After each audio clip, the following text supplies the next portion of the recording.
जय हिंद दोस्तों, नमस्ते, प्रणाम। आप सभी का स्वागत है आपके अपनी YouTube channel target simple study पर। दोस्तों, आज आपके लिए लेकर आए हैं यूपीएसआई लेखपाल और एसएससी जीडी के स्पेशल हिंदी की क्लासेस।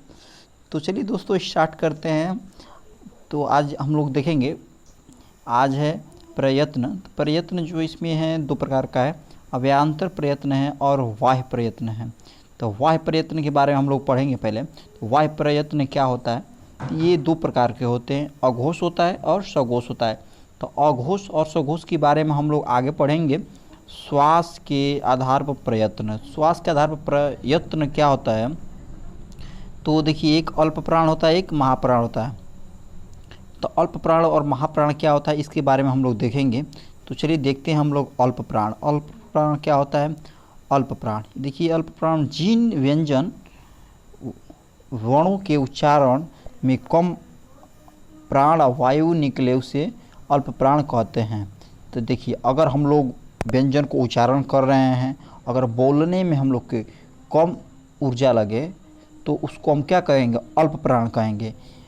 और इसमें आगे इसमें अस्पष्ट व्यंजन के प्रत्येक वर्ग का पहला, तीसरा और पांचवा वर्ण अंतस्थ व्यंजन और सभी स्वर भी अल्प प्राण होते हैं।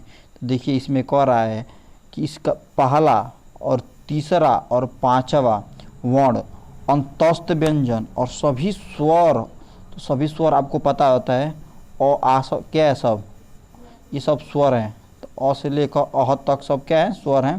तो ये सब क्या हो जाएंगे? स्वर और अंतस्थ व्यंजन। अंतस्थ व्यंजन आपको पता होगा। और इसमें अस्पष्ट व्यंजन के प्रत्येक वर्ण का पहला, तीसरा, पांचवा वर्ण। तो आप लोग समझ नहीं आ रहा होगा, मैं इसको आगे मैं बताऊंगा टेबल के हिसाब से। देखिए मैं चार्ट में दिखाऊंगा और बताऊंगा कि पहला और तीसरा ये सब वर्ण क्या है। तो चलिए चलते हम लोग महाप्राण पर। महाप्राण जिन व्यंजन वर्णों के उच्चारण में अधिक प्राणायाम निकले उसे महाप्राण कहते हैं। तो देखिए अगर हम लोग बोल रहे हैं, व्यंजन को उच्चारण कर रहे हैं, अधिक प्राण वायु उसमें लग रहा है, तो उसको क्या कहेंगे? हम लोग महाप्राण कहेंगे।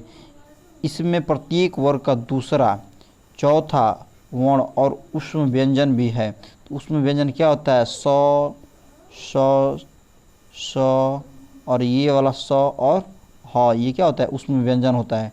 ठीक है। तो उष्म व्यंजन और इसमें दूसरा और चौथा प्रत्येक वर्ग का, तो प्रत्येक वर्ग का दूसरा चौथा देखेंगे, आगे हम लोग पढ़ेंगे।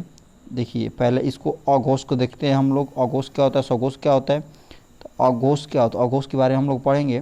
तो जिन व्यंजन वर्णों को उच्चारण में स्वर तंत्रियाँ झंकृत नहीं होती हैं, अगर हम लोग बोलते हैं, उच्चारण कर रहे हैं, उसमें झंकृत नहीं हो रही है, तो उसको हम क्या कहेंगे? अघोष कहेंगे। क्या कहेंगे? अघोष कहेंगे।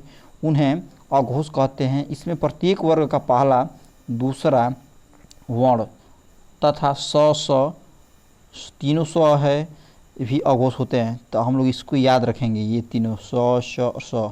ठीक है, मूर्धन्य स, दंती स और ये तीनों याद करेंगे हम लोग। और इसमें सघोष को देखेंगे, सघोष क्या होता है। तो देखिए सघोष को भी घोष कहा जाता है। सघोष को क्या कहते हैं? घोष कहते हैं।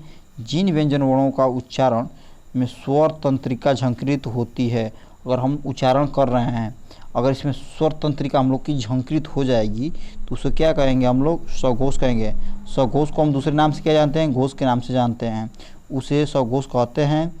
इसमें प्रत्येक वर्ग का तीसरा, चौथा, पांचवा वर्ण और तथा य, र, ल, व सभी स्वर भी घोष होते हैं। तो देखिए इसमें मैं आपको बताया हूँ सघोष को घोष भी कहा जाता है। तो आगे देखेंगे इस टेबल के माध्यम से, आप लोग मैं समझाऊंगा और आप लोग देखेंगे। इसमें बोल रहा था कि अघोष क्या होता है। अघोष पहला में है, दूसरा में है, तो आपका ये पहला है, ये दूसरा हो गया अघोष। और कहाँ पर है इसमें? पहला दूसरा में अघोष हो गया। अब बाकी सब क्या है? सघोष है। तो तीसरा है, चौथा है और तीसरा चौथा क्या है? सघोष है। और पांचवा ये सब क्या है? सघोष है आपका। और अल्प प्राण पहला है और पहला में है अल्प प्राण। तो देखिए ये कंठ है, तालु है, मूर्धन्य, दंत है। तो इसमें अल्प प्राण इस टेबल के माध्यम से और महाप्राण आप लोग समझ रहे होंगे। चलिए हम लोग आगे चलते हैं। इसमें